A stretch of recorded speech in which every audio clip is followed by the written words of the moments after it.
पता नहीं। जिस जिह्वा से नाम जप कर रहे हो, अगर नाम का विशेष फल प्राप्त करना है, जल्दी फल प्राप्त करना है, आपको दुखों से बचना है, पाप भस्म करना है, तो झूठ बोलना बंद कर दीजिए। क्या बिगड़ जाएगा आपका? सच्ची बोलने में क्या बिगड़ जाएगा? सच्ची बोलना शुरू करोगे, हिम्मत नहीं रह जाएगी पाप करने की। ये जो पाप करने की तुम्हारी हिम्मत पड़ रही, झूठ बोलने के कारण पड़ रही। नहीं, असत्य संपातक पुंजा, सबसे बड़ा पाप झूठ बोलना। उससे क्या होता है? हर चीज हम छुपाना चाहते, किससे? उस सर्वज्ञ परमात्मा से, गुरुदेव से। नहीं, झूठ नहीं। नाम इसीलिए नहीं चल पा रहा, थोड़ी दिन नाम चलाएंगे छूट जाएगा, क्योंकि आप झूठ बोलते हैं, पापाचरण करते हैं। अगर नाम को चलाना है तो नारायण स्वामी जी कह रहे हैं, पहली बात मौन का आश्रय लीजिए, कम बोलिए, अधिकतर चुप रहना सीखिए, तभी नाम चला पाएंगे। जो कार्य कर रहे हैं आप उस पर ध्यान दें, उस कार्य को एकाग्रता पूर्वक करें, वाणी को मौन रखें, उस वाणी से धीरे धीरे नाम उच्चारण करें। कम से कम 24 घंटे में 4 घंटे मौन का तो सबको अभ्यास कर लेना चाहिए। 24 घंटे में 4 घंटे मौन का। तो ऐसे ऐसे बुद्धिमान हो कहेंगे हम 6 घंटे मौन रहते हैं। कब? बोले जब सोते हैं तब। आप 4 घंटे कह रहे हम 6 घंटे मौन रहते हैं। 24 घंटे में हम 6 घंटे मौन रहते हैं, बहुत बुद्धिमान है। बोले आप 4 घंटे कहते हम 6 घंटे मौन रहते हैं। तो कब आप मौन रहते हैं? बोले जब सोते हैं तो 6 घंटे सोते हैं, मौन ही रहते हैं उस समय।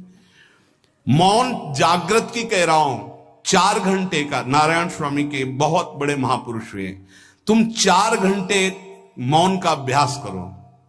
ऐसा निकालो 2 घंटे, 2 घंटे करके 24 घंटे में 4 घंटे मौन। उस समय हम किसी से बात नहीं करेंगे, नाम जप करेंगे। कार्य करो, कार्य करने के लिए मना नहीं कर रहे हैं। कम बोलो।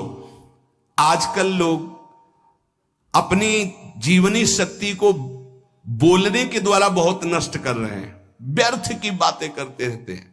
4 आदमी चल रहे हो, आप पीछे चलिएगा, सुनते, बेमतलब की बातें। नाम जब नहीं होगा वो डिलीट नहीं होंगी, वैसे ही बनी रहेंगी, अगले जन्म के लिए तैयार हो रहा है। इसलिए नाम यदि सिद्ध करना है, नाम का फल लेना है, नाम का आनंद लेना है, तो वृथा भाषण बंद करो, बेकार की बात बंद करो। जितना कम बोलने से काम चल जाए उतना। सामने वाले को बोलने दीजिए, आप बीच में नाम चल रहा है जी, नाम चल रहा है। जब कोई आवश्यक बात हुई, पवित्र शब्द बोल दिया, नहीं चुपचाप सुनो ना।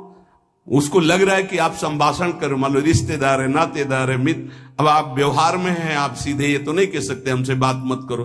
नहीं, हाँ बात कीजिए, लेकिन आप कम बोलिए, उसको बोलने दीजिए, आप नाम जप कीजिए, जरूरत भर बात कीजिए। बात में भगवान की चर्चा हो तो कोई बात नहीं, अगर प्रपंच की चर्चा है तो बचने की कोशिश कीजिए। अपने संबंधियों, अपने दोस्तों, अपने व्यवहारियों से व्यवहार, दोस्ती, संबंध शिथिल कीजिए, तभी नाम में प्रीति होगी। अगर ये कि अब हमारे दोस्त आ गए हैं तो फिर वो दोस्त छूट जाएगा नाम, अब बातें शुरू हो गई प्रपंच की। धन्य है ऐसी बुद्धि जो प्रियजनों से भी संभाषण केवल भगवत वाक्यों का, अन्यथा नहीं। इसीलिए इस मार्ग को वर्ण करना बहुत कठिन है। रिश्तेदार व्यवहारियों का प्रवेश ना हो, आपकी शैया अलग होनी चाहिए। अगर नाम जापक नाम सिद्ध करना चाहता है, नाम का फल लेना चाहता है, नाम निरंतर चलाना चाहता है, तो जिस आसन पर आप बैठते हैं उसी में प्रपंची, विषयी, संसारिक वृत्ति वाले बैठेंगे तो भजन की वृत्ति नहीं बन पाएगी। एक ऐसा, वैसे होते हैं घरों में बैठने वालों का अलग, लेकिन साधन कक्ष अलग होना चाहिए अपना। किसी का यदि प्रवेश ना हो तो आप देखेंगे कि आपके साधन के परमाणु आपको वहां बैठते ही तत्काल विक्षेप रहित करके भजन में लगा देंगे। अगर घर में ऐसा कुछ ना हो तो एक आसन अपना अकेला रखिए, जिस पर आप शयन करें वो आसन केवल आपका ही होना चाहिए। अगर वो सार्वजनिक बैठने के लिए ही है, ऐसी व्यवस्था नहीं, तो आसन समेट कर अपना अलग रख दीजिए और दूसरे आसनों पर बैठा लिए, फिर वो आसन हटाकर जब आप शयन करें तो आपका आसन होना चाहिए। इसका बहुत बड़ा प्रभाव पड़ेगा। कोई भी ऐसा दृश्य या पुस्तक ना पढ़ें जो वासनात्मक हो और प्रभु के नाम से आपको विमुख कर दे।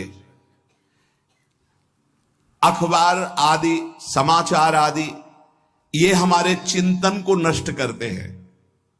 अगर नाम जप करना है, निरंतर नाम स्मृति बैठालनी है, एक घटना कई मिनट तक विक्षेप देती है। ऐसा हुआ, कैसे लोग हैं।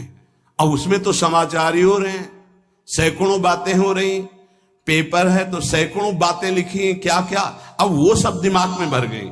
इतना व्यसन है किसी किसी को पेपर पढ़ने का, समाचार पत्र पढ़ने का, कि सुबह होते ही वो विरह में रहते हैं कि पेपर आ जाएगा। आया नहीं, और मिला तो ऐसी एकाग्रता से पढ़ते हैं जैसे वेदांत चिंतन करने वाला वेदांत चिंतन। चश्मा लगा, चाय रखी, ठंडी हो रही, उससे मतलब बीच बीच में चाय और चश्मा से और पूरे दिमाग में वही। अब क्या करेगा, जो पढ़ा है उसका चिंतन बनेगा, वही बोला जाएगा। अब जहां चार मिले तो तुम्हें पता है, उत्तर प्रदेश में ये हुआ, मध्य प्रदेश में ये हुआ, चर्चा दिमाग। नाम जापक पूज्य श्री नारायण स्वामी कह रहे, अखबार पढ़ना, दुनिया भर की प्रपंच की जिसमें बातें हैं, ऐसे समाचार, ऐसे टेलीविजन देखना, ये तुम्हारे हृदय में नाम नहीं चलने देंगे, तुम्हारी स्फुरणा को गंदी कर देंगे, बेकार का वक्त खराब होगा।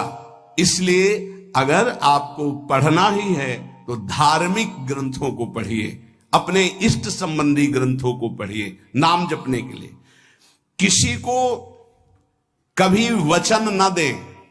पांचवा, बहुत बहुत पॉइंट की बात करें, यदि आपने किसी को वचन दे दिया और पूरा नहीं किया तो भजन का फल वहां जाएगा, ध्यान रखना।